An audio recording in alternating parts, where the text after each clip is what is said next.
내 손수건이랑 똑같아요. 아이의 말에 남자의 시선이 손수건에 꽂혔습니다.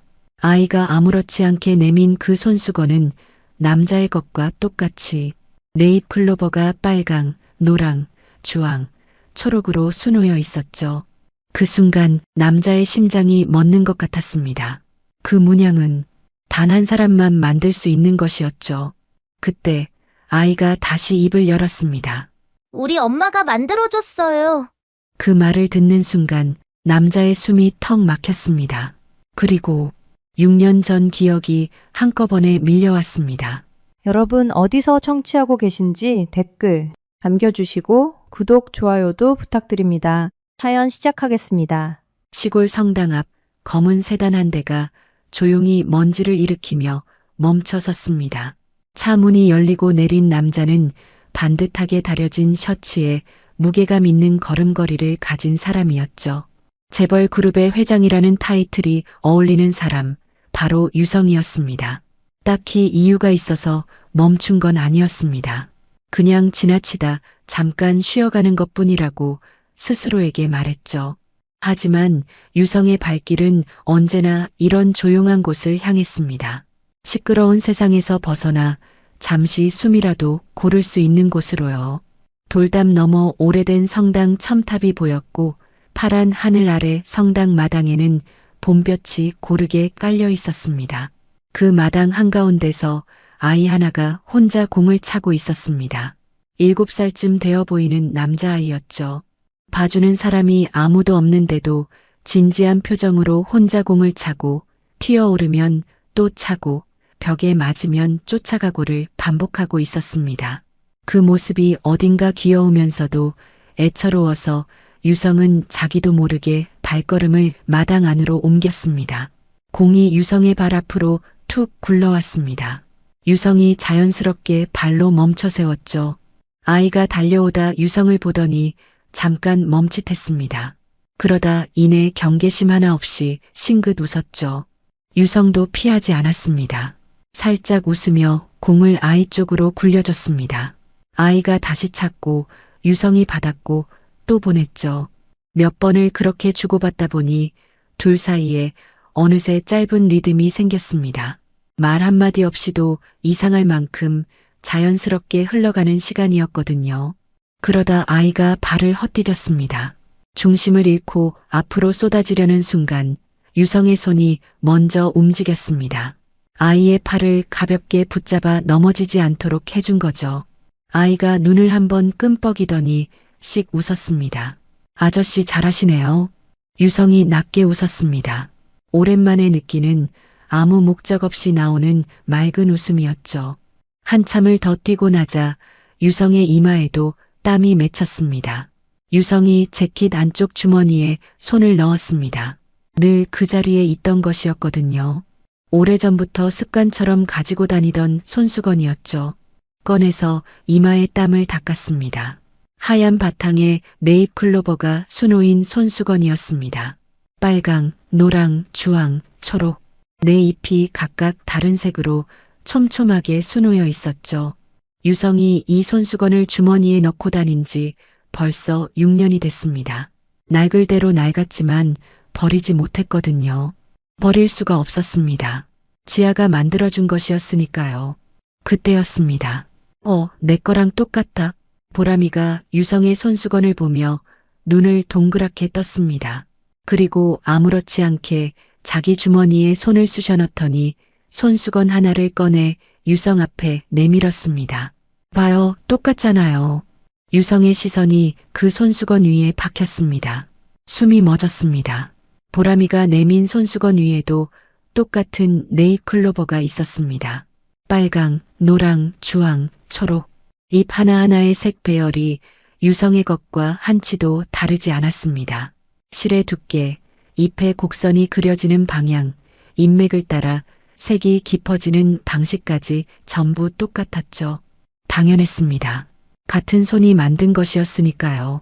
세상에 이 문양을 놓을 수 있는 사람은 단 한 명뿐이었습니다. 이건 유성과 지아 둘만이 아는 것이었거든요.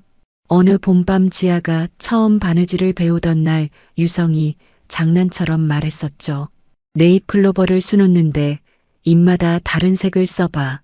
그게 진짜 행운처럼 보이지 않을까? 지아가 웃으며 무슨 색이 좋겠냐고 물었고 유성이 하나하나 골라줬습니다. 빨강은 사랑, 노랑은 희망, 주황은 온기, 초록은 생명. 그 이후로 지아는 이 문양으로 자수를 놓을 때마다 유성에게 먼저 보여줬고 둘은 그 색 배열을 암호처럼 지켜왔습니다. 다른 누구에게도 말한 적 없는 오직 둘만의 것이었거든요. 그 문양이 지금 이 아이의 손수건에 있었습니다. 유성의 손이 떨리기 시작했습니다. 보람이는 아무것도 모른 채 두 손수건을 나란히 들고 견져보며 씩 웃었습니다. 진짜 똑같죠? 우리 엄마가 만든 거예요. 아저씨 건 누가 만들어줬어요? 유성은 대답을 하지 못했습니다. 목구멍이 막힌 것처럼 아무 소리도 나오지 않았죠. 눈을 몇 번 깜빡이며 보람이의 손수건을 바라봤습니다. 착각일 리 없었습니다. 착각이길 바랐지만 그럴 수가 없었습니다. 아저씨, 왜요? 보람이가 고개를 갸웃거리며 유성을 올려다봤습니다. 어린 눈으로도 뭔가 이상함을 알아차린 것인지 작은 눈썹이 살짝 모여 있었죠. 유성이 천천히 무릎을 꿇어 보람이와 눈높이를 맞췄습니다. 그리고 최대한 평온한 목소리를 만들어 말했습니다. 나도 엄마가 만들어줬어.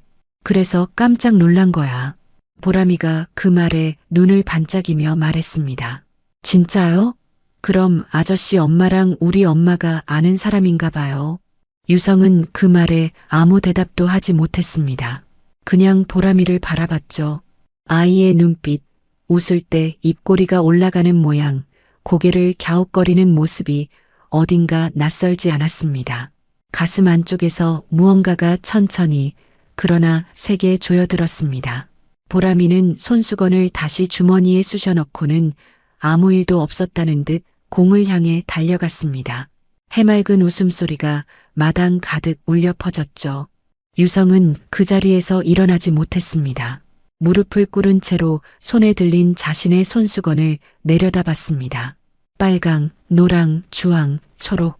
6년 동안 손때가 묻은 그 문양 위로 눈물이 한 방울 떨어졌습니다. 유성은 그제야 자신이 울고 있다는 것을 알았습니다. 지아가 살아 있었습니다. 보람이의 웃음소리가 성당 마당에 울려 퍼지는 동안 유성은 여전히 그 자리에 서 있었습니다. 발이 땅에 붙어버린 것처럼 움직이질 않았죠. 손바닥에는 아직도 손수건의 감촉이 남아 있었고 가슴 안쪽에서는 6년 전 기억들이 하나씩 고개를 들기 시작했습니다. 지아가 살아 있었습니다. 그리고 그 손수건이 지아의 손에서 만들어졌다면 유성이 6년 동안 믿어온 모든 것이 거짓일 수도 있었습니다. 아내가 바람이 났습니다. 낯선 남자와 함께 도망쳤습니다. 6년 전 유성이 들은 말이었습니다. 그 말을 처음 꺼낸 사람은 어머니였죠. 그날을 유성은 아직도 기억했습니다. 베트남 현지 출장을 마치고 집으로 돌아오던 날이었습니다. 공항에서 연락해도 지아가 전화를 받지 않았고 이상한 예감에 서둘러 귀가했더니 집안이 텅 비어 있었습니다. 지하에 오시며 물건들이 흔적도 없이 사라져 있었죠. 어머니가 거실 소파에 앉아 차를 마시고 있었습니다. 유성의 당황한 얼굴을 보고도 표정 하나 바뀌지 않은 채로요. 그 여자 나갔다. 스스로 나간 거야. 어머니의 목소리는 차갑고 단단했습니다. 놀람도 없었고 안타까움도 없었죠. 무슨 말이에요? 지아가 왜요? 유성이 목소리를 높이자 어머니는 천천히 찻잔을 내려놓으며 서랍에서 봉투 하나를 꺼냈습니다. 유성의 손에 건네진 봉투 안에는 사진 몇 장이 들어 있었죠. 낯선 남자와 나란히 걷는 지아의 모습, 카페에서 마주 앉아 웃는 사진, 남자의 차에 오르는 뒷모습까지. 유성의 손이 떨렸습니다. 그게 다가 아니었습니다. 봉투 안에는 이혼 서류도 함께 들어 있었거든요. 이미 지아의 도장이 찍혀 있었습니다. 유성은 그 자리에서 숨이 막혔습니다. 머리가 하얘지면서 아무 생각도 나지 않았죠. 이게 진짜야? 지아가 정말 이걸 원해서 한 거야? 유성이 간신히 물었을 때 어머니는 자리에서 일어나 유성의 어깨를 가볍게 두드렸습니다. 그 손길이 유난히 차갑게 느껴졌죠. 처음부터 우리 집에 어울리지 않는 여자였어. 잊어버려. 그게 끝이었습니다. 유성은 그날 이후 지아에게 연락을 시도했지만 전화는 연결되지 않았고 주소도 알 수 없었습니다. 친정 부모님께 연락해도 돌아오는 건 모른다는 말뿐이었죠. 결국 유성은 지아가 스스로 사라졌다고 믿었습니다. 그렇게 믿는 수밖에 없었거든요. 그런데 지금 생각해보면 이상한 것들이 너무 많았습니다.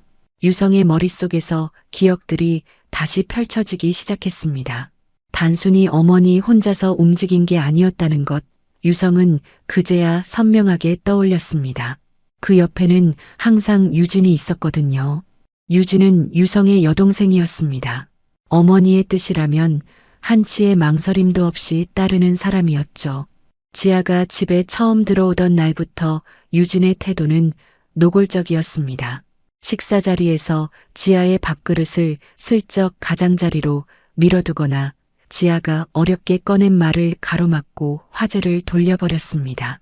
지아가 없는 자리에서는 어머니 귀에 대고 오늘도 이런 일이 있었다며 없는 말을 보태기도 했죠. 처음에는 작은 것들이었습니다. 그래서 유성도 눈치채지 못했었습니다. 하지만 시간이 지날수록 그 정도가 달라졌습니다. 지아가 시댁에 드나들기 시작한 지 3개월쯤 됐을 때였습니다. 유진이 지아의 오래된 친구에게 직접 연락을 취했습니다. 지아가 집안 내부 이야기를 친구들에게 떠벌리고 다닌다는 말을 어머니에게 전했죠. 사실이 아니었습니다.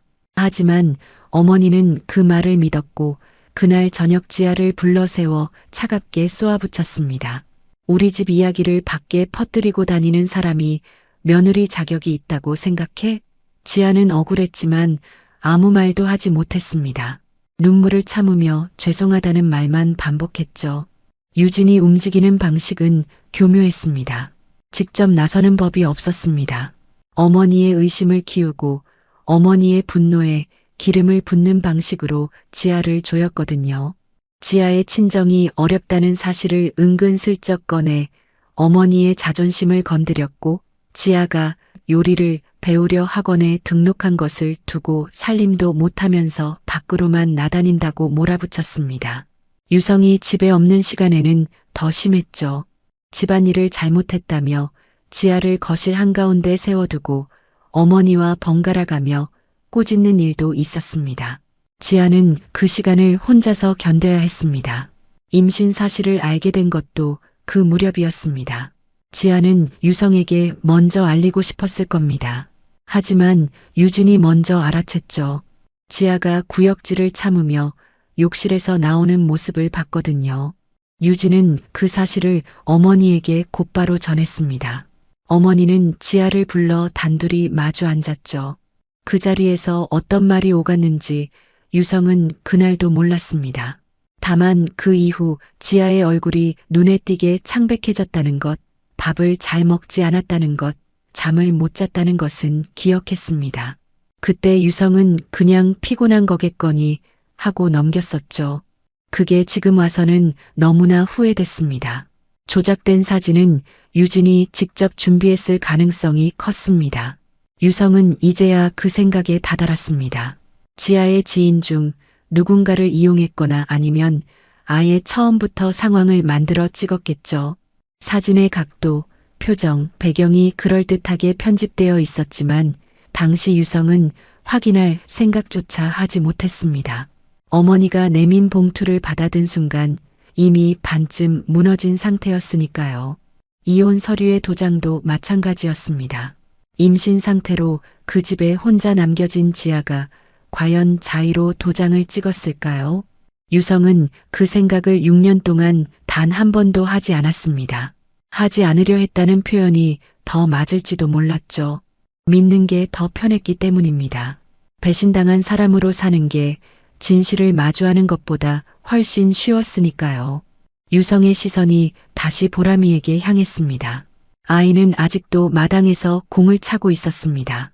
뛰다가 돌아보고 웃다가 다시 달리고 그 눈빛이 웃을 때 입꼬리가 올라가는 모양이, 집중할 때 미간을 살짝 찌푸리는 버릇이 낯설지 않았습니다. 유성은 자신의 어릴 적 사진을 떠올렸습니다. 가슴 한쪽이 서서히 쪼여드는 것 같았죠. 유성의 손이 떨리기 시작했습니다. 이게 우연일 리 없었습니다. 그 손수건도, 이 아이도, 이 성당도 전부 이어져 있었습니다. 그리고 그 끝에는 지아가 있었습니다. 혼자서 이 외진 곳에서 6년을 버텨온 지아가요. 유성의 눈빛이 조용히 그러나 단단하게 변했습니다. 유성은 그 자리에서 한참을 더 서 있었습니다. 보람이가 공을 차며 뛰어다니는 모습을 바라보면서도 머릿속은 전혀 다른 곳을 헤매고 있었죠. 아이의 손수건, 그 문양, 그리고 우리 엄마가 만든 거예요. 라고 했던 말. 그 짧은 한마디가 심장 한가운데 박혀서 빠지질 않았습니다. 확인해야 했습니다.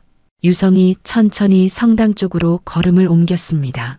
마침 성당 입구 근처에서 화단을 정리하던 나이 지긋한 관계자 한 분이 눈에 들어왔죠. 유성이 가볍게 다가가 말을 건넸습니다. 실례합니다.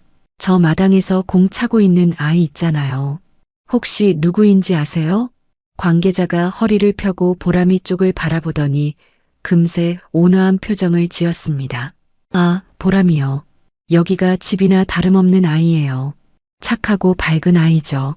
관계자의 말이 귀에 들어오는 동안 유성의 심장이 조금씩 빨라지기 시작했습니다. 아이 엄마가 지금 안에 계세요? 네, 안에서 봉사자분들 식사 준비 도와주고 계실 거예요. 곧 나오실 텐데요.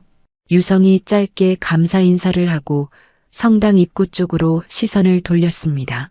묵직하게 닫혀있는 낡은 나무 문이 보였습니다. 그 문 너머 어딘가에 지하가 있을 수도 있었습니다. 유성은 한 발짝도 앞으로 나아가지 못했습니다. 다가가야 한다는 것을 알면서도 발이 움직이질 않았죠.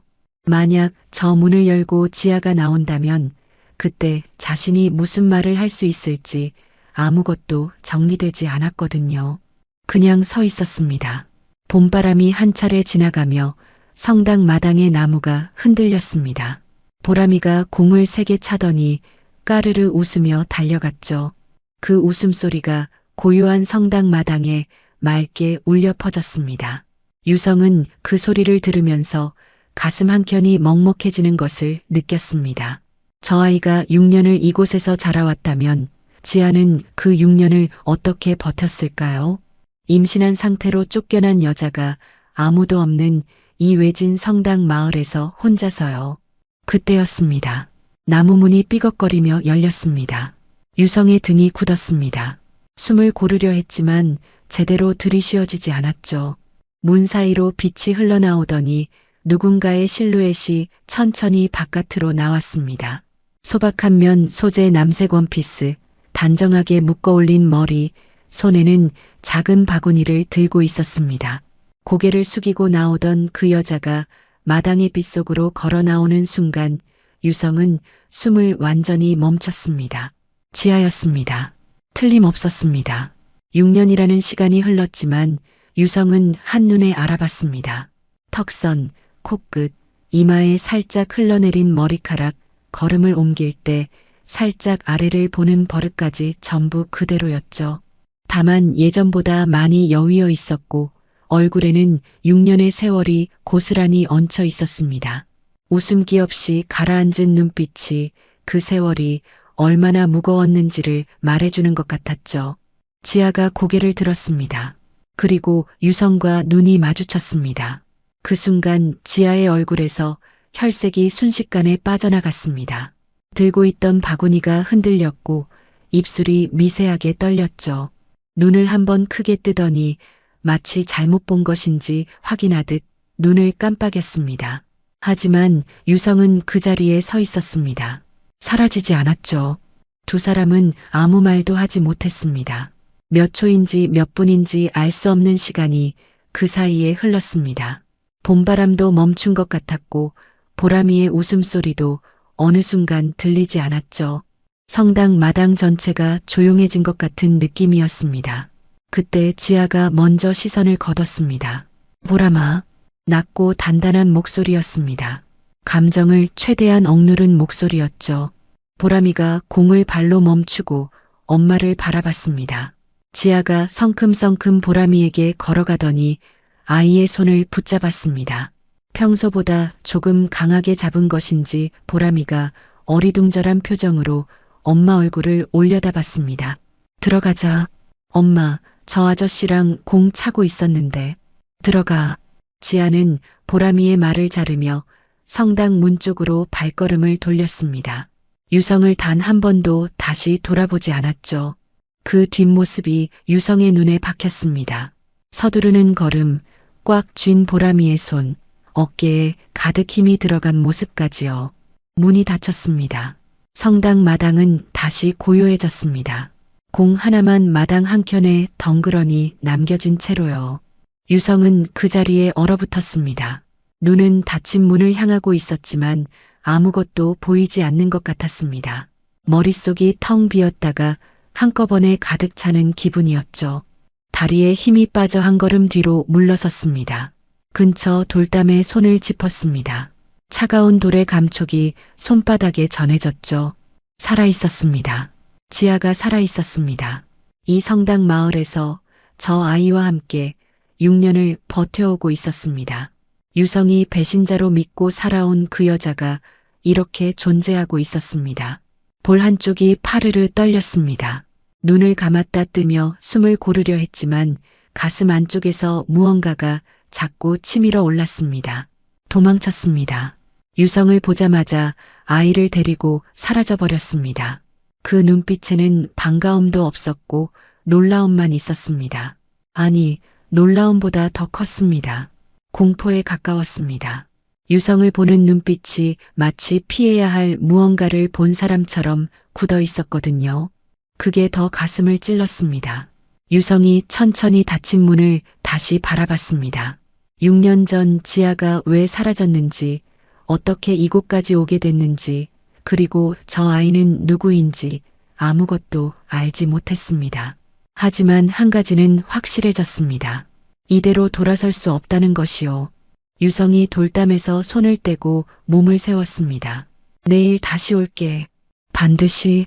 다음날 유성은 다시 그 성당 앞에 서 있었습니다. 이번에는 비서도 없었고 차도 멀찍이 세워뒀습니다. 회사에는 오전 일정을 비웠다고만 했죠. 이유는 말하지 않았습니다. 말할 수 있는 이유가 없었거든요. 그냥 다시 와야 한다는 것만 알았습니다. 어젯밤 내내 잠을 이루지 못하고 천장만 바라보다 날이 밝자마자 차에 올라탔습니다. 성당 마당은 어제보다 분주했습니다. 봉사자로 보이는 사람들이 여럿 드나들었고 성당 한쪽 공간에서는 동네 아이들이 모여 무언가를 만들고 있었습니다. 유성은 입구 돌담 옆에 서서 안쪽을 바라봤습니다. 자신이 이렇게 숨어서 들여다보는 사람처럼 행동하고 있다는 게 어색했지만 달리 방법이 없었습니다. 성큼 걸어 들어가서 지아를 정면으로 마주할 준비가 아직 되지 않았거든요. 그때 지아가 보였습니다. 아이들 사이에 앉아서 색종이를 접어주고 있었습니다. 한 아이가 잘 안 된다며 들이밀면 웃으며 다시 접어주고 다른 아이가 옆에서 잡아당기면 그쪽도 돌아보고 보람이가 엄마 하고 부르면 응 하고 짧게 대답하면서요. 웃고 있었습니다. 분명히 웃고 있었는데 유성의 눈에는 그 웃음이 마냥 밝아 보이지 않았습니다. 얼굴이 지쳐 있었거든요. 웃음이 사라지는 순간 눈가에 피로가 고였습니다. 아이들이 잠깐 다른 곳에 집중하는 틈에 지아는 조용히 눈을 내리깔고 허리를 살짝 폈습니다. 손등으로 이마를 한번 훔치는 동작이 몸에 밴 것처럼 자연스러웠습니다. 오래된 습관처럼 보였죠. 힘든 내색을 아이들에게 들키지 않으려는 사람의 습관이요. 보람이는 지아 옆에서 자연스럽게 움직이고 있었습니다. 엄마가 다른 아이를 도와줄 때는 혼자서 조용히 접고 엄마가 돌아보면 먼저 색종이를 내밀고 무거운 것이 있으면 말없이 옮겨놓는 모습이 마치 오래된 파트너처럼 보였습니다. 7살짜리 아이가 엄마의 상태를 살피고 있었습니다. 그 모습이 유성의 가슴 어딘가를 건드렸습니다. 아이가 저렇게 클 수밖에 없었겠구나 싶어서요. 엄마 혼자라는 것을 아이도 알고 있었겠죠. 지아는 한 번도 유성 쪽을 돌아보지 않았습니다. 하지만 알고 있다는 것은 느껴졌습니다. 간간히 입구 방향으로 향하려다 멈추는 시선, 아이들과 이야기하면서도 어깨에 미세하게 힘이 들어가 있는 것, 평소보다 아이들에게 더 바짝 붙어 앉은 자리까지요. 의식하고 있었습니다. 유성이 어딘가에 있다는 것을요. 그러면서도 끝까지 돌아보지 않았습니다. 피하고 있었습니다. 그것도 아주 오랫동안 연습한 사람처럼 자연스럽게요. 유성이 그 모습을 바라보며 돌담에 등을 기댔습니다. 숨을 한번 길게 내쉬었죠.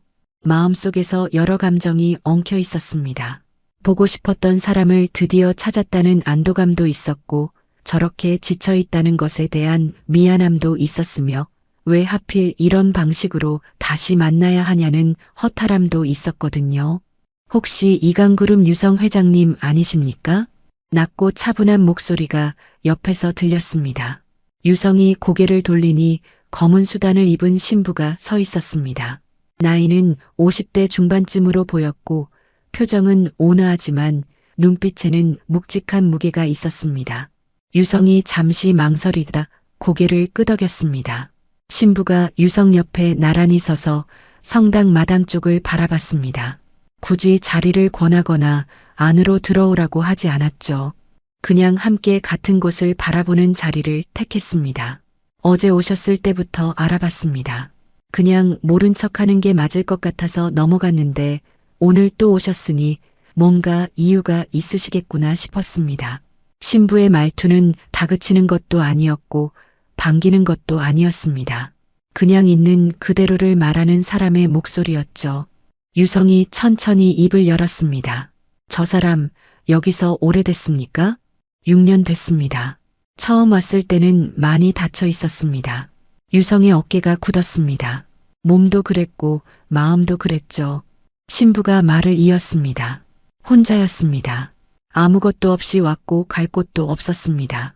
임신 중이었는데 제대로 먹지도 못한 상태였고 무엇보다 사람을 굉장히 무서워했습니다. 처음 몇 달은 낯선 사람이 말을 걸면 몸이 먼저 반응했거든요. 움츠러들거나 벽 쪽으로 물러서거나요. 그런 사람이 여기까지 어떻게 왔는지는 저도 다 모릅니다. 물어본 적도 없고요. 유성은 아무 말도 하지 못했습니다. 신부가 잠시 침묵하다 다시 말을 이었습니다. 그 후로 여기서 지냈습니다. 아이를 낳고 키우고 봉사하면서요. 외부와는 거의 연락을 끊다시피 했습니다.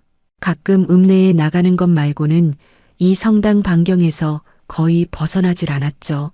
아이가 크면서 조금씩 나아지긴 했지만 아직도 낯선 사람이 갑자기 다가오면 먼저 보람이를 뒤로 감춥니다.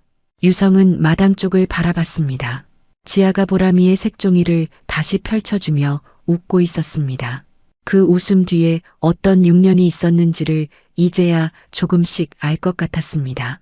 임신한 몸으로 쫓겨나다시피 그 집을 나왔을 것이고 갈 곳을 찾지 못한 채 어딘가를 떠돌다가 이 외진 성당까지 흘러들어왔겠죠.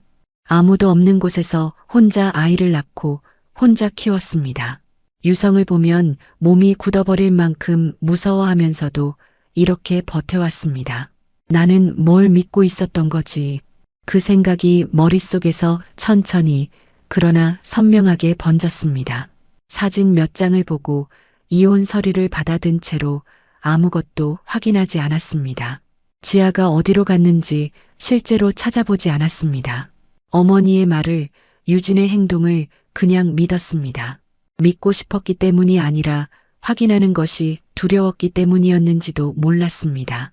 진실이 자신의 선택을 뒤흔들 수도 있다는 게 무서웠던 거겠죠. 유성의 턱에 힘이 들어갔습니다. 신부가 자리를 뜨며 마지막으로 말했습니다. 저는 몰아드릴 말씀이 없습니다만 어제 저 사람 표정은 제가 분명히 봤어요. 회장님을 알아본 거 맞습니다. 알아보고도 아무 말 없이 아이만 데리고 들어갔죠. 밤새 얼마나 무서웠을지, 얼마나 잠을 못 잤을지는 안 봐도 알 것 같았습니다. 그래도 오늘 아침에 아무렇지 않은 얼굴로 나와서 아이들 옆에 앉았습니다. 저 사람 원래 그런 사람이에요. 속으로 삭히면서 겉으로는 내색 안 하는 사람이죠. 신부가 짧게 한숨을 쉬고 말을 이었습니다. 부탁드릴 게 있습니다. 저 사람이 여기서 6년을 버텨왔습니다. 쓰러질 것 같으면서도 안 쓰러지고 힘들면서도 아이 앞에서는 웃으면서요. 그 시간이 얼마나 대단한 건지 옆에서 지켜본 저는 압니다. 제발 그것만큼은 건드리지 말아 주십시오. 발소리가 멀어졌습니다. 유성은 혼자 남겨진 채로 마당 쪽을 바라봤습니다. 지아가 보람이의 머리를 쓰다듬으며 뭔가를 속삭이고 있었습니다. 보람이가 까르르 웃었죠. 그 웃음소리가 유성의 귀에 아프게 들어왔습니다. 알면서도 모르는 척하고 있었던 겁니다. 유성이 저기 서 있다는 걸 알면서도 아이들 색종이를 접어주고 보람이 머리를 쓰다듬으면서 버티고 있었던 거죠. 6년 동안 그렇게 버텨온 사람이었습니다. 유성은 더 기다리지 않기로 했습니다. 봉사가 끝나고 아이들이 하나둘 성당 마당을 빠져나갈 때 유성은 입구 쪽에 서 있었습니다. 지아가 뒷정리를 마치고 보람이 손을 잡고 나오다가 유성과 눈이 마주쳤죠. 지아의 발걸음이 그 자리에서 멈췄습니다. 보람이는 아저씨 하고 반갑게 손을 흔들었지만 지아는 아이의 손을 꼭 쥔 채 아무 말도 하지 않았습니다. 잠깐 얘기할 수 있어? 유성이 먼저 말을 꺼냈습니다. 목소리를 최대한 낮추고 차분하게 했죠. 지아는 대답 대신 보람이를 내려다봤습니다. 그리고 조용히 말했습니다. 보람아, 신부님한테 가 있어. 엄마 금방 갈게. 보람이가 유성을 한번 올려다보더니 알겠다고 하고 뛰어갔습니다. 두 사람만 남겨졌습니다. 지아는 유성을 바라보지 않았습니다. 시선을 마당 바닥에 고정한 채로 입을 열었죠. 할 말 없습니다. 나는 있어. 저는 들을 말 없어요. 목소리가 단단했습니다. 떨리지도 않았고 흔들리지도 않았죠. 6년 동안 이런 순간을 대비해온 사람처럼 딱 잘라 말하는 목소리였습니다. 유성은 그 목소리에 가슴이 내려앉는 걸 느꼈지만 물러서지 않았습니다. 보람이 때문에 왔어. 그 말에 지아의 어깨가 미세하게 굳었습니다. 그 아이는 당신하고 상관없어요. 그 손수건 내가 만든 거잖아.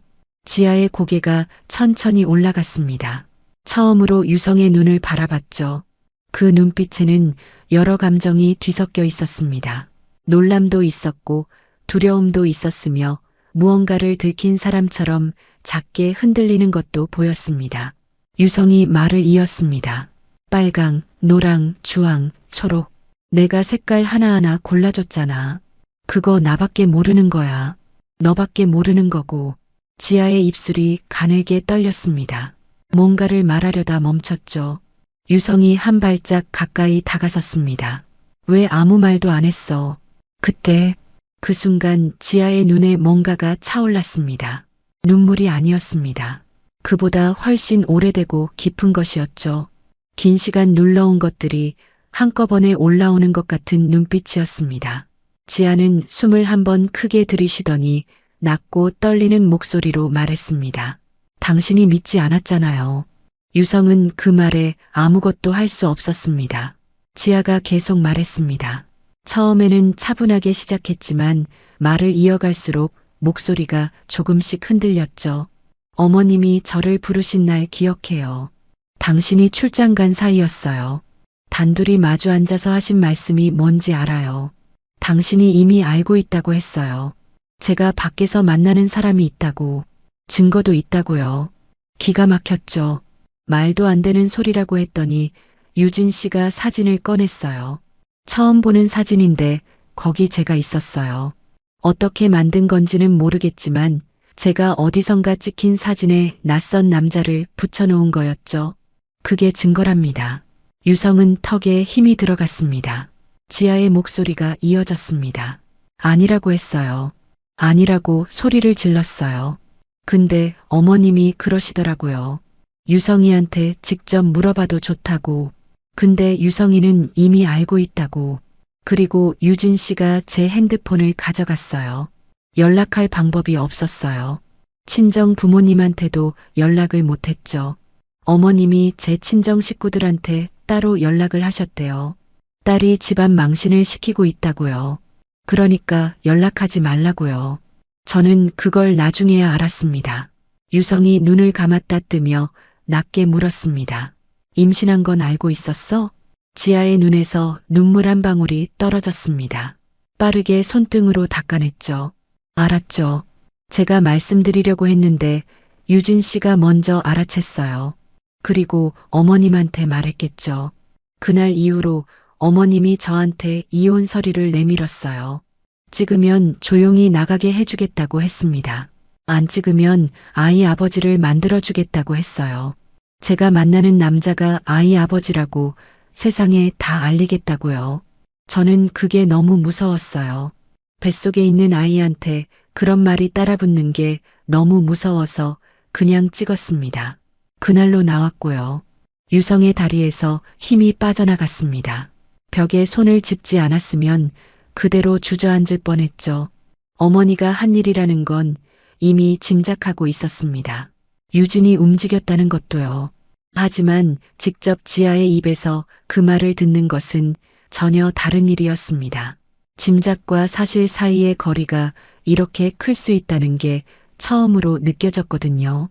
임신한 상태로 혼자 그 집을 나온 지아가 이외진 성당 마을까지 흘러들어 오는 동안 얼마나 무서웠을지, 얼마나 막막했을지 유성은 감히 상상도 되지 않았습니다.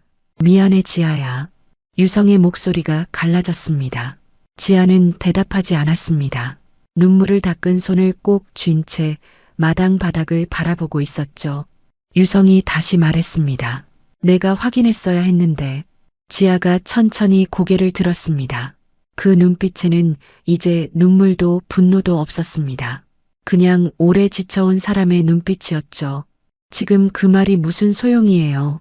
그 한마디가 유성의 가슴 한가운데를 정확하게 찔렀습니다. 할 말이 없었습니다. 맞는 말이었거든요. 6년이 지난 지금 미안하다는 말이, 확인했어야 했다는 말이 지아에게 무슨 의미가 있을지 유성 스스로도 알 수 없었습니다. 지아는 더 이상 아무 말도 하지 않은 채 보람이가 있는 쪽으로 발걸음을 돌렸습니다. 유성은 그 뒷모습을 바라보며 그 자리에 서 있었습니다. 손이 축 늘어졌고 어깨가 내려앉았습니다. 되돌릴 수 없었습니다. 6년이라는 시간도, 그 시간 동안 지아가 혼자 감당해온 것들도 아무것도 되돌릴 수 없었습니다. 그걸 이제야 제대로 알게 된 것이 유성은 너무 늦었다고 느꼈습니다. 서울로 돌아온 유성이 가장 먼저 한 일은 비서를 부르는 것이었습니다. 사무실 문을 닫고 짧게 지시했습니다. 김지아, 6년 전부터 현재까지 행적 전부 파악해줘. 조용히. 비서는 아무것도 묻지 않았습니다. 알겠습니다. 하고 나갔죠. 유성은 의자에 등을 기대며 천장을 바라봤습니다. 지아의 말이 귀에서 떠나질 않았습니다. 당신이 믿지 않았잖아요. 그 목소리가 조용한 사무실 안에서 계속 울렸죠. 사흘 후 비서가 서류 봉투를 들고 들어왔습니다. 유성이 봉투를 열었습니다. 첫 장부터 천천히 넘겼죠. 지아가 시댁을 나온 이후 행적이 시간 순서대로 정리되어 있었습니다.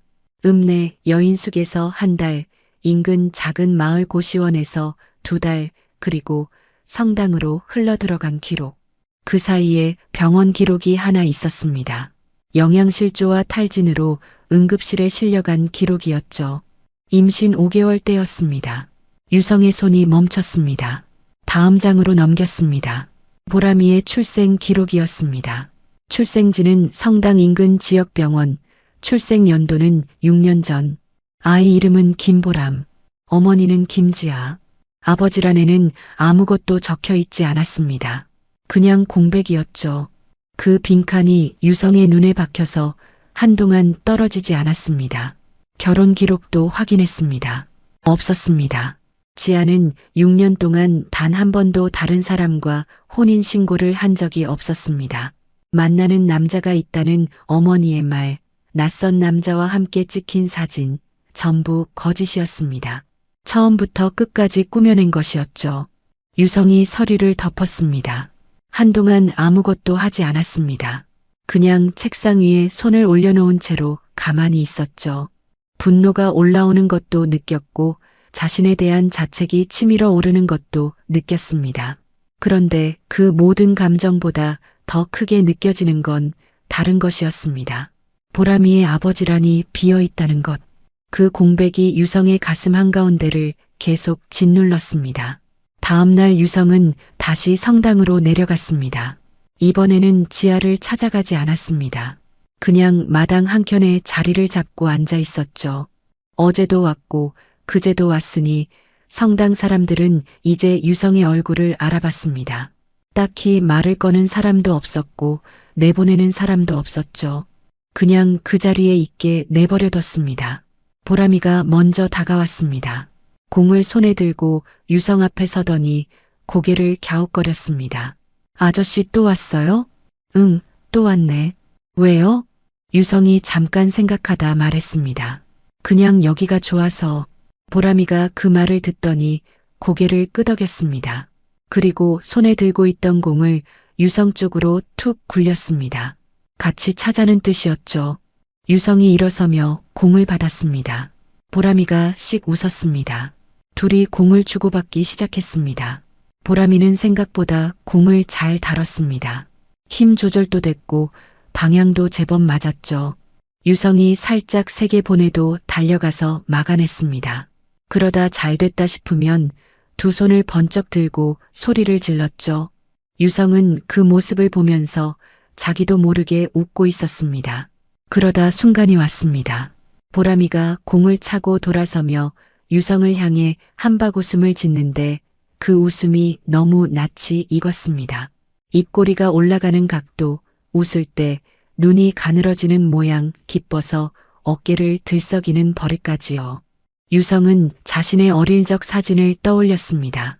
어머니가 오래된 앨범을 꺼내 보여주던 날 봤던 사진 속 얼굴이었습니다. 6살, 7살 무렵 자신의 얼굴이요. 가슴이 쿵 내려앉았습니다. 알고 있었습니다. 어쩌면 처음 성당 마당에서 봤을 때부터 알고 있었는지도 몰랐죠. 다만 확신이 두려워서 스스로 외면하고 있었던 것뿐이었습니다. 그런데 지금 이 웃음을 보니 더 이상 외면할 수가 없었습니다. 보람이가 유성한테 달려와 공을 집어들었습니다. 아저씨 나중에 또 올 거예요? 유성이 보람이를 내려다봤습니다. 그리고 천천히 말했습니다. 응, 계속 올 거야. 보람이가 또 환하게 웃으며 뛰어갔습니다. 유성은 그 뒷모습을 바라보며 가슴 안쪽에서 무언가가 단단하게 굳어지는 것을 느꼈습니다. 그 시각 성당 건물 안쪽에서 지아가 창문 너머로 그 모습을 지켜보고 있었습니다. 보람이가 유성 곁에서 웃으며 뛰어다니는 모습을 바라보는 지아의 얼굴에는 웃음이 없었습니다. 창틀을 잡은 손에 힘이 들어갔죠. 6년 동안 철저하게 숨겨온 것들이 조금씩 드러나는 것 같은 느낌이 들었습니다. 유성이 며칠째 찾아오고 있었고 보람이는 이미 그 사람을 좋아하고 있었거든요. 아이는 아무것도 모르는 채로 그냥 좋아하는 것이었지만 지아는 그 모습을 볼 때마다 심장이 조여드는 것 같았습니다. 안으로 들어오면 안 된다고 생각했습니다. 유성이 이 성당에 보람이 곁에 자리를 잡기 시작하면 이미 돌이킬 수 없게 된다는 것을 알고 있었거든요. 그런데 막을 방법이 없었습니다. 보람이가 먼저 달려가는 것을 붙잡을 수도 없었고 유성이 마당에 앉아 있는 것을 내보낼 권한도 없었죠. 지아는 창문에서 시선을 거뒀습니다. 벽에 등을 기대며 눈을 감았습니다. 어머님이 알면 그 생각이 스치는 것만으로도 손이 차가워졌습니다.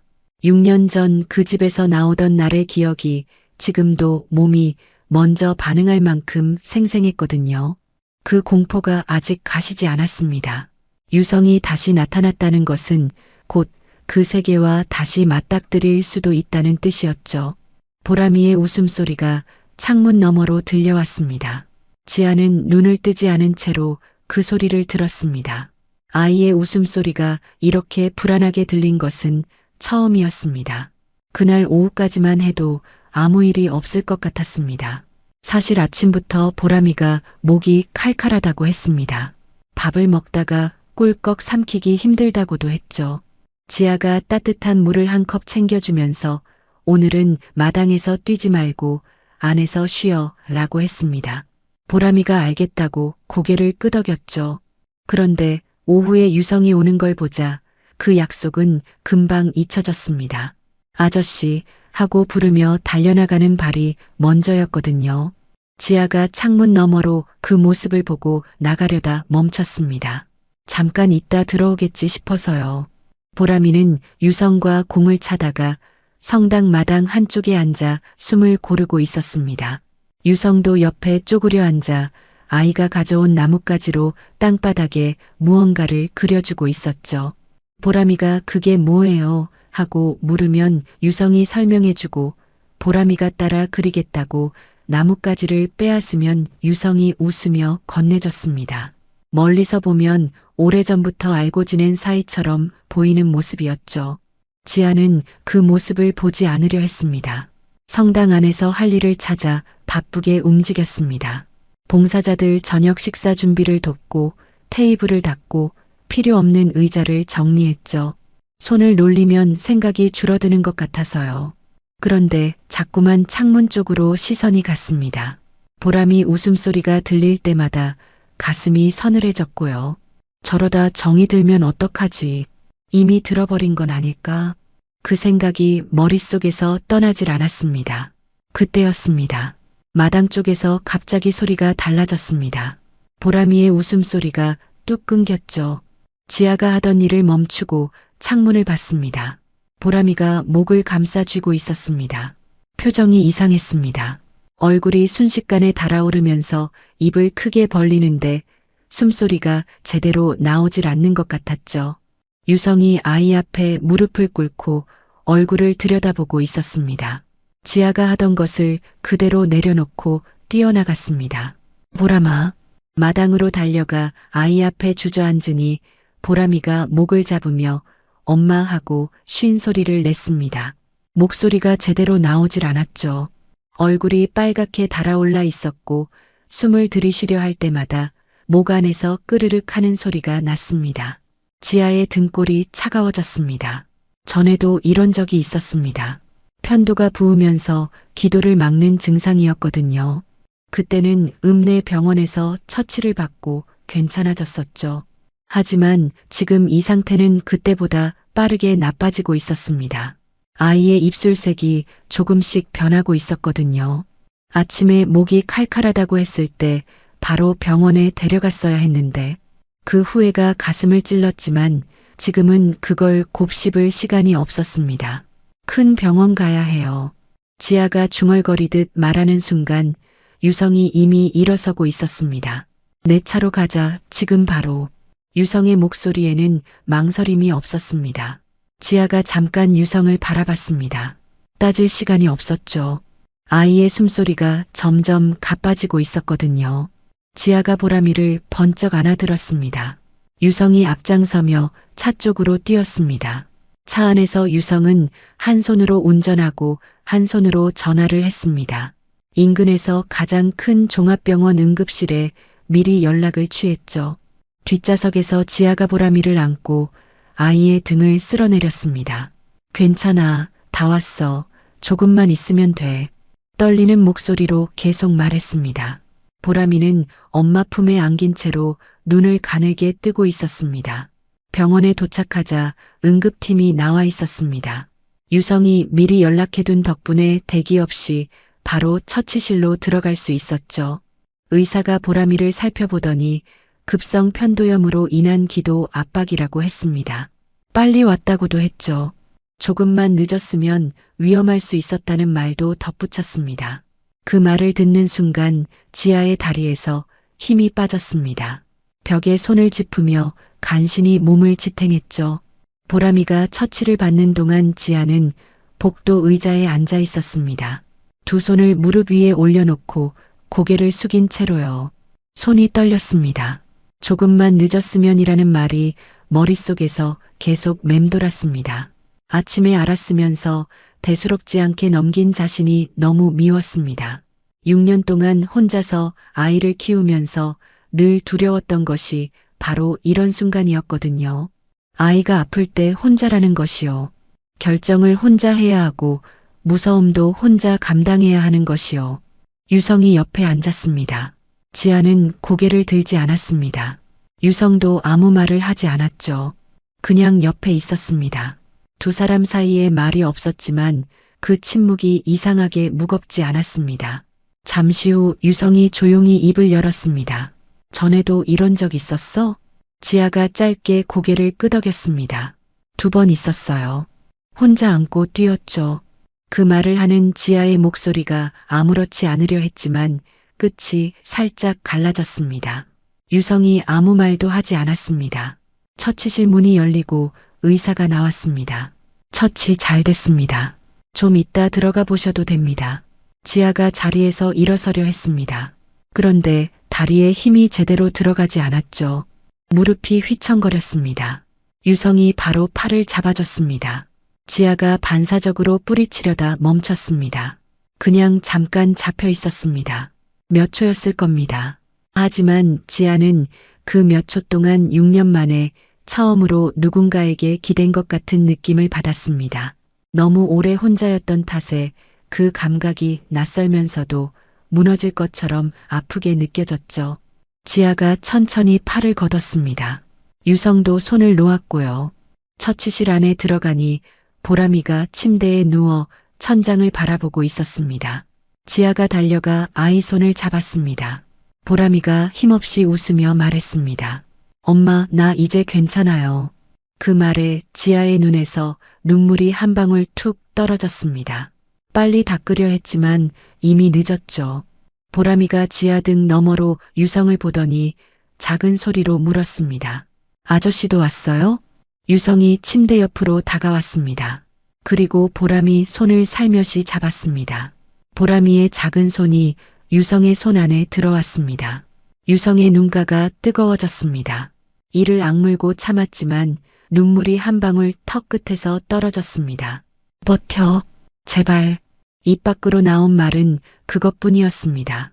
지아는 그 모습을 바라봤습니다. 유성의 눈에서 눈물이 떨어지는 것을 봤습니다.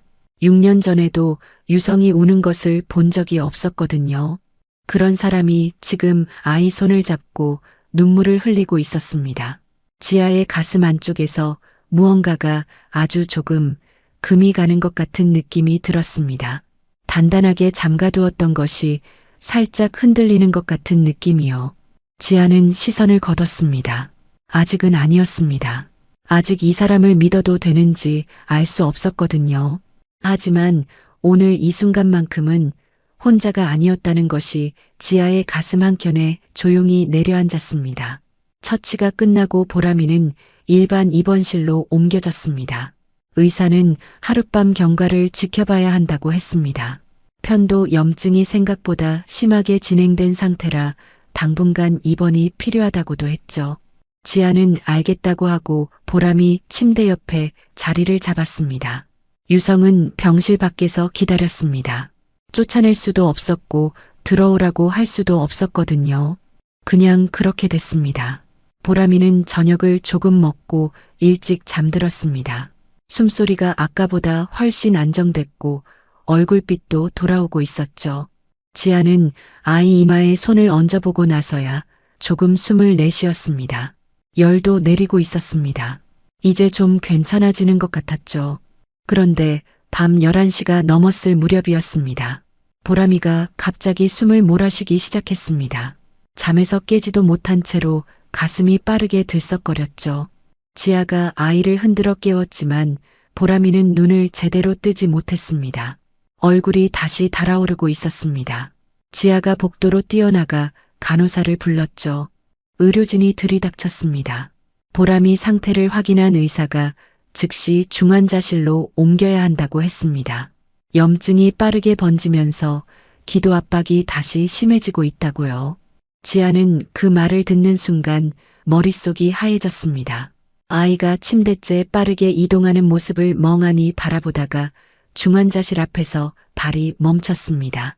보호자는 안으로 들어갈 수 없다는 말에 그 자리에 그대로 서버렸죠. 문이 닫혔습니다. 지아는 그 닫힌 문 앞에서 천천히 바닥으로 주저앉았습니다. 다리가 버텨주질 않았거든요. 무릎을 꿇은 채로 두 손으로 얼굴을 감쌌습니다. 소리는 나오지 않았습니다. 울고 싶어도 목이 막혀서 아무것도 나오지 않았죠. 그냥 숨만 끊어질 듯 들이쉬다가 또 끊어질 듯 내쉬기를 반복했습니다. 유성이 복도 끝에서 달려왔습니다. 병실이 조용해진 걸 이상하게 여기고 나왔다가 의료진이 뛰는 걸 봤거든요. 바닥에 주저앉은 지아를 발견하고 그 옆에 무릎을 꿇었습니다. 지아야. 지아가 고개를 들지 않았습니다. 유성이 지아의 어깨에 손을 얹었습니다.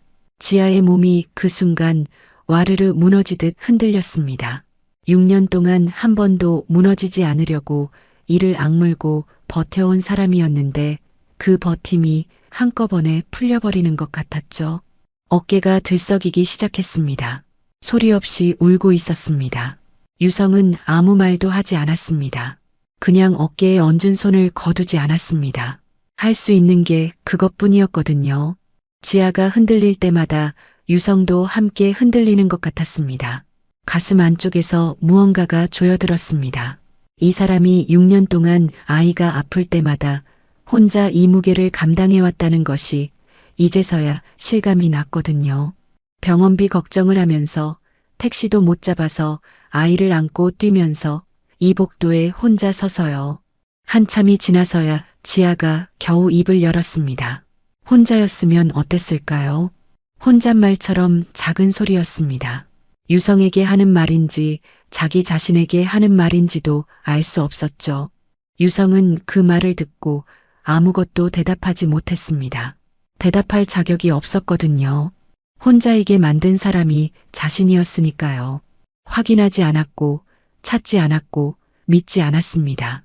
그 결과가 지금 이 복도였습니다. 지아가 떨리는 숨을 고르며 다시 말했습니다. 무서워요. 아직도. 유성이 조용히 물었습니다. 뭐가 무서워? 지아가 잠시 말을 멈췄습니다. 그리고 천천히 고개를 들어 유성을 바라봤죠. 눈이 빨갛게 부어 있었습니다. 그 눈빛 안에 두려움이 선명하게 담겨 있었습니다. 당신 어머니가 알면요. 그 말에 유성의 얼굴이 굳었습니다. 지아가 말을 이었습니다. 보람이 존재를 알게 되면 어떻게 할지 몰라서요. 6년 전에도 뱃속에 있는 아이한테 아버지를 만들어주겠다고 했잖아요.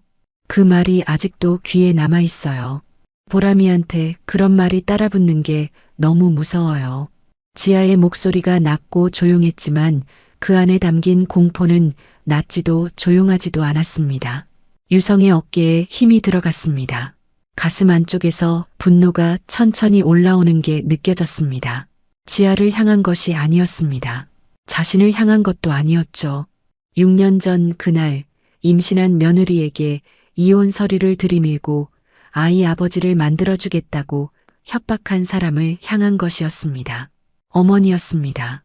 그리고 그 옆에서 하나하나 실행에 옮긴 유진이었죠. 이건 끝내야 했습니다. 유성은 그 생각이 드는 순간 더 이상 흔들리지 않았습니다. 6년 동안 모른 척해온 것들, 외면해온 것들, 어머니의 말이라면 그냥 믿어온 것들을 이제는 하나도 그냥 넘길 수 없었습니다. 지아가 두려워하는 한 이 상황은 끝나지 않았거든요. 보람이가 아버지 없이 자라는 한 이 상황도 끝나지 않은 것이었고요. 유성이 지아를 바라보며 낮고 단단한 목소리로 말했습니다. 무서워하지 않아도 돼. 이제는. 지아가 유성을 바라봤습니다. 그 눈빛에 믿음도 없었고 기대도 없었습니다. 6년 동안 혼자 버텨온 사람이 그 한마디에 금방 마음을 열 리 없었죠. 유성도 그걸 알고 있었습니다. 말 한마디로 달라질 것이 없다는 것도요. 하지만 유성의 마음속에서 결심이 섰습니다. 도망치지 않겠다고요. 이번만큼은 끝까지 싸우겠다고요. 지아가 6년을 버텨온 것처럼 이번에는 자신이 버티겠다고요. 중환자실 표시등이 붉게 켜져 있었습니다. 두 사람은 나란히 그 앞에 앉아 아무 말 없이 문이 열리기를 기다렸습니다. 보람이가 중환자실에서 나온 건 다음 날 이른 아침이었습니다. 염증 수치가 빠르게 떨어지면서 상태가 안정됐다고 했죠. 의사가 경과가 좋다고 했을 때 지아는 보람이 손을 꼭 쥔 채로 고개를 숙였습니다. 감사합니다. 라는 말이 제대로 나오지 않았거든요. 목이 막혀서요. 유성은 그 옆에서 아무 말 없이 서 있었습니다. 밤새 복도 의자에 앉아 있었던 탓에 셔츠가 구겨져 있었고 눈밑이 거무스름했죠. 그 모습을 지아가 잠깐 바라봤습니다. 아무 말도 하지 않았지만요. 보람이가 일반 병실로 옮겨지고 나서 유성은 병원을 나섰습니다. 지아에게 아무것도 묻지 않았습니다. 보람이 병원비도 이미 처리해두고 조용히 나갔죠. 지아가 알게 된 건 간호사가 수납 확인서를 들고 왔을 때였습니다. 지아가 간호사에게 이게 무슨 말이냐고 물었더니 아까 보호자분이 다 처리하고 가셨다고 했습니다. 지아는 그 종이를 손에 쥔 채로 한동안 아무것도 하지 못했습니다. 그날 저녁 유성은 서울로 올라갔습니다. 어머니를 만나야 했거든요. 더 이상 미룰 수 없었습니다. 차 안에서 2시간 동안 할 말을 머릿속으로 정리했습니다. 분노가 올라올 때마다 눌렀습니다. 감정적으로 흔들리면 안 됐거든요. 이번에는 제대로 끝내야 했으니까요. 어머니는 저녁 식사를 하고 있었습니다. 유성이 들어서자 어머니가 무슨 일이냐는 표정으로 쳐다봤죠. 유진도 옆에 있었습니다. 유성이 자리에 앉지 않고 테이블 앞에 서서 말했습니다. 지아 일 때문에 왔습니다. 식탁이 조용해졌습니다. 어머니가 천천히 수저를 내려놓았죠. 유진의 얼굴에 긴장한 기색이 스쳤지만 금방 지워졌습니다. 어머니가 먼저 입을 열었습니다. 갑자기 그 여자 얘기는 왜? 유성이 어머니를 바라봤습니다. 평소와 다른 눈빛이었죠. 어머니도 그걸 느꼈는지 등을 살짝 세웠습니다. 6년 전에 어머니가 한 일 다 알고 있습니다. 어머니의 표정이 굳었습니다. 하지만 목소리는 흔들리지 않았죠. 무슨 소리야? 그 여자가 스스로 나간 거잖아. 이혼 서류에 도장 찍게 한 거 어머니죠. 임신한 상태로 협박한 것도요. 그건 다 집안을 위해서였어. 어머니의 목소리가 조금 높아졌습니다. 그 여자 집안이 어떤지 알잖아. 우리 가문에 어울리지 않는 사람이었어. 유성이 잠깐 눈을 감았다 뜨며 말했습니다. 그 아이가 제 아들입니다. 식탁 위 공기가 얼어붙었습니다. 어머니의 얼굴에서 혈색이 빠져나갔습니다. 유진이 젓가락을 내려놓으며 유성을 바라봤죠. 유성은 두 사람을 번갈아 보며 말을 이었습니다. 7살입니다. 제가 없는 동안 혼자 낳아서 혼자 키웠습니다. 병원에서 아이 출생 기록 확인했습니다. 아버지란이 비어 있더군요. 어머니가 입술을 달싹였습니다. 그건 말이 제대로 나오지 않았죠. 유진이 대신 끼어들었습니다. 오빠, 그게 정말 오빠 아이인지 어떻게 알아? 그 여자가 만들어낸 말일 수도 있잖아. 유성이 유진을 바라봤습니다. 조작된 사진 내가 준비했지. 유진의 얼굴이 굳었습니다. 지아 핸드폰 가져간 것도 너고, 친정 부모님한테 따로 연락해서 연락 끊게 만든 것도 너야. 유진이 시선을 피했습니다. 부정하지 않았습니다. 어머니도 아무 말이 없었죠. 그 침묵이 모든 것을 말해줬습니다. 유성은 더 이상 확인할 필요가 없었습니다. 유성이 재킷 안쪽에서 봉투를 꺼내 테이블 위에 올려놓았습니다. 비서한테 지시해서 6년 전 일 전부 조사했습니다. 사진 조작 경위, 이혼 서류 강요 정황, 지하 연락 차단 기록까지 다 있습니다. 법적으로 처리하는 건 제 마음이에요. 어머니의 눈이 흔들렸습니다. 처음 보는 눈빛이었습니다. 유성이 이런 식으로 나온 적이 없었거든요. 언제나 결국에는 어머니의 뜻을 따라줬습니다. 그게 효도라고 생각했고 그게 집안을 지키는 것이라고 믿었으니까요. 어머니가 목소리를 가다듬으며 말했습니다. 유성아, 지금 감정적으로 판단하는 거야. 냉정하게 생각해봐. 그 여자가 다시 이 집에 들어오면 어떻게 되는지. 가문이 사업이, 가문이요. 유성이 짧게 되받았습니다. 그 가문 지키려고 7살짜리 아이 아버지 없이 키웠습니까? 임신한 며느리 내쫓은 게 가문을 위한 거였습니까? 어머니가 입을 다물었습니다. 유성이 테이블에서 봉투를 다시 집어들었습니다. 그리고 차분하게 말했습니다. 법적 절차는 변호사한테 맡겼습니다. 6년 전 강요에 의한 이혼 무효 소송이요. 어머니가 협조하시면 조용히 끝납니다. 아니면 어머니가 선택하시는 거고요. 유진이 자리에서 일어서며 목소리를 높였습니다. 오빠 지금 어머니한테 이게 무슨 짓이야. 가족한테 소송이라니. 유성이 유진을 바라봤습니다. 그 눈빛이 너무 조용해서 유진이 말을 잇지 못했죠. 6년 전에 지아한테 한 짓이 가족한테 할 짓이었어? 유진이 입을 다물었습니다. 어머니의 얼굴이 창백했습니다. 두 손이 테이블 위에서 미세하게 떨렸죠.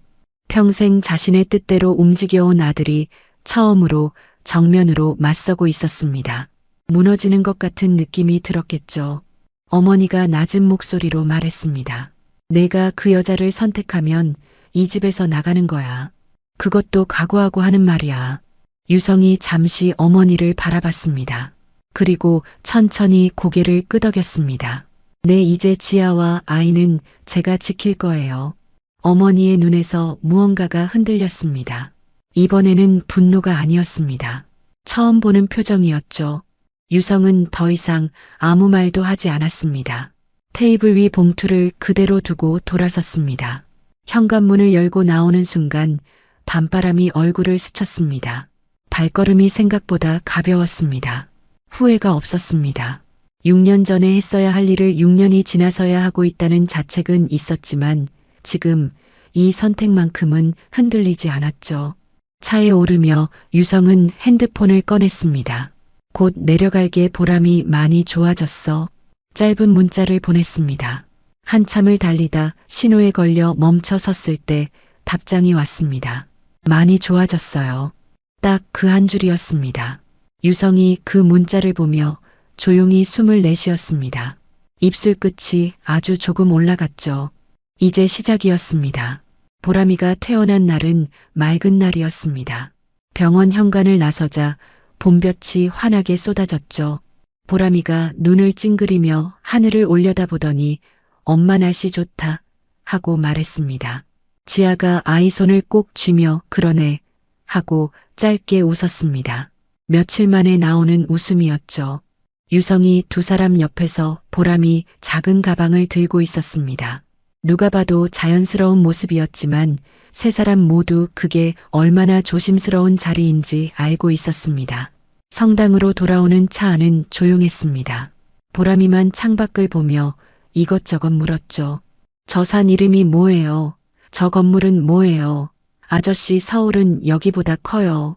유성이 하나하나 대답해줬습니다. 지아는 조수석에 앉아 앞을 바라봤습니다.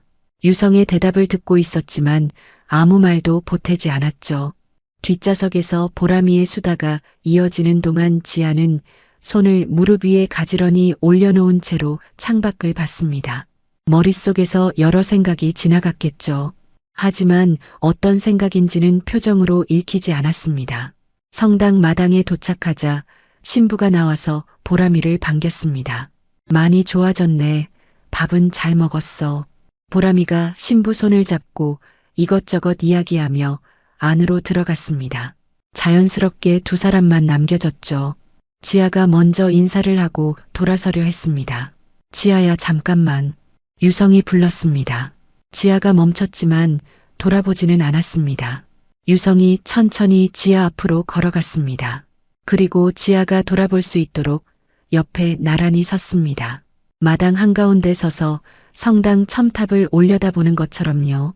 지아가 시선을 들어갔은 방향을 바라봤습니다. 어머니한테 다녀왔어. 지아의 어깨가 살짝 굳었습니다. 법적으로 처리 시작했어. 6년 전 강요에 의한 이혼이었으니까. 변호사가 진행하고 있어. 지아가 아무 말도 하지 않았습니다. 유성이 말을 이었습니다. 어머니가 협조 안 하면 시간이 걸릴 수도 있어. 그래도 끝까지 할 거야. 지아가 천천히 유성을 바라봤습니다. 그 눈빛에는 아직 경계가 남아 있었습니다. 당연했습니다. 말 몇 마디로 6년이 지워지는 것도 아니었고 하룻밤 사이에 믿음이 생기는 것도 아니었거든요. 유성도 그걸 알고 있었죠. 지아야, 믿어주지 않아도 괜찮아. 그냥 내가 할 일을 할 거야. 지아가 시선을 거두며 작게 말했습니다. 왜요? 지아가 물었을 때 유성이 잠깐 마당 쪽을 바라봤죠. 그리고 조용하지만 흔들림 없는 목소리로 말했어요. 보람이 아빠로 살고 싶어. 그리고 당신 남편으로도. 이번엔 제대로. 지아의 눈이 흔들렸습니다. 빠르게 시선을 다른 곳으로 옮겼지만 이미 늦었죠. 유성이 그 눈빛을 봤거든요. 두 사람 사이에 잠깐 침묵이 흘렀습니다. 그때 성당 안에서 보람이가 뛰어나왔습니다. 아저씨 아직 안 갔어요. 보람이가 유성을 발견하고 달려왔죠. 유성이 몸을 낮춰 보람이와 눈을 맞췄습니다. 보람이가 숨을 고르며 물었습니다. 아저씨 언제 가요? 유성이 보람이를 바라봤습니다. 그 눈빛이 아까보다 훨씬 따뜻했습니다. 촉촉하기도 했죠. 잠깐 있다 갈게. 보람이가 그 말에 환하게 웃었습니다. 그리고 유성의 손을 잡아 끌었습니다. 아저씨, 나 신부님한테 세공 받았어요. 같이 차요. 유성이 보람이 손에 이끌려 마당 쪽으로 걸어가다가 지아를 돌아봤습니다. 지아가 그 모습을 바라보고 있었습니다. 두 손을 앞에 모으고 서서 유성과 보람이를 바라보는 지아의 얼굴에 표정이 없는 것 같으면서도 있는 것 같았습니다. 입술을 꼭 다문 채로 눈만 그쪽을 향하고 있었죠. 유성이 보람이 손을 잡고 마당으로 나가는 모습, 보람이가 공을 향해 달려가는 모습, 유성이 그 뒤를 따라가며 웃는 모습을 차례로 바라봤습니다. 눈물이 나올 것 같았습니다. 참았습니다. 아직은 울 때가 아니었거든요. 아직 아무것도 확실하지 않았고 앞으로 어떻게 될지도 몰랐습니다. 어머니가 어떻게 나올지도 모르고 유성이 끝까지 버텨줄지도 몰랐죠. 6년 동안 혼자였던 사람이 쉽게 기대는 법을 잊어버린 것처럼 지아는 그냥 그 자리에 서 있었습니다. 그때 보람이가 소리쳤습니다. 엄마도 와요. 지아가 고개를 들었습니다. 보람이가 손을 흔들고 있었죠. 어서 오라고요. 유성도 보람이 옆에 서서 지아를 바라보고 있었습니다. 아무 말도 없었지만 같은 말을 하고 있었습니다. 지아가 한 발짝 내디뎠습니다. 그리고 또 한 발짝 마당 쪽으로 천천히 걸어갔습니다. 보람이가 달려와서 지아 손을 잡았죠. 유성이 보람이 반대편에 섰습니다. 셋이 나란히 마당 한가운데 서게 됐습니다. 보람이가 공을 힘껏 찼습니다. 공이 하늘 높이 올라갔다가 떨어졌습니다. 유성이 달려가 받았죠. 보람이가 두 손을 번쩍 들며 소리를 질렀습니다. 지아가 그 옆에서 피식 웃었습니다. 소리 없는 작은 웃음이었지만 오랜만에 나오는 진짜 웃음이었죠. 성당 종소리가 울렸습니다. 낮고 묵직하게 퍼져나가는 종소리가 마당 가득 울려 퍼졌습니다. 보람이가 종소리에 하늘을 올려다봤고 유성이 보람이를 내려다봤으며 지아가 그 두 사람을 바라봤습니다. 봄볕 아래 세 사람의 그림자가 마당 위에 나란히 겹쳐졌습니다. 오래 걸렸습니다. 너무 오래 걸렸고 너무 많은 것이 무너졌습니다. 되돌릴 수 없는 시간도 있었고 지워지지 않는 상처도 있었죠. 하지만 지금 이 마당에서, 이 봄볕 아래서 세 사람은 처음으로 같은 자리에 서 있었습니다. 그것으로 시작이었습니다.